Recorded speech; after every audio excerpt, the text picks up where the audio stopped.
Bangkok গিয়ে আমি আমার বন্ধুদের কাছে শুনলাম যে ওখানে এখন ব্যাংককের সবচেয়ে যেগুলো আপনার অভিজাত এলাকা, সেই অভিজাত এলাকাগুলোতে বাড়ি ভাড়ার ধুম পড়ে গেছে।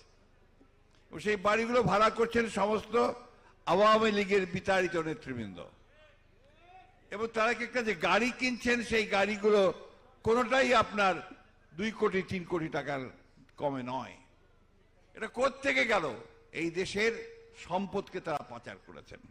আপনারা সবাই জানেন, এটা নতুন করে বলার কিছু আমি বলতে চাই না, শুধু এইটুকু বলতে চাই যে আওয়ামী লীগ শেখ হাসিনার নেতৃত্বে বাংলাদেশের সমস্ত গণতান্ত্রিক যে কাঠামো, সে কাঠামো ভেঙে ধ্বংস করে দিয়েছে।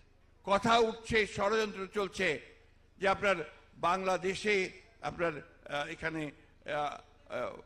এক ধরনের উগ্রবাদ মাথা চাড়া দিয়ে উঠছে।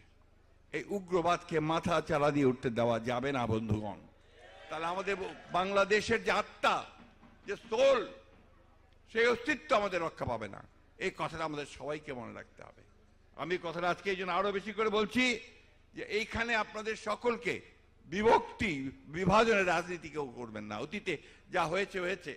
এখন বাংলাদেশের অস্তিত্বের জন্য, বাংলাদেশকে টিকিয়ে রাখার জন্য, বাংলাদেশকে সামনে নেওয়ার জন্য, বাংলাদেশ আরো উন্নত করবার জন্য আমাদেরকে সবাইকে ঐক্যবদ্ধ হয়ে কাজ করতে হবে।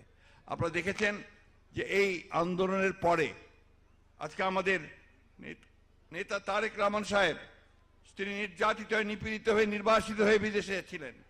সেখানে থেকে তিনি আমাদেরকে নেতৃত্ব দিয়েছেন, সব সময় যে ডাক দিয়েছেন সেই ডাকটি হচ্ছে ঐক্যের ডাক, সমস্ত বাংলাদেশিদের ঐক্যের ডাক।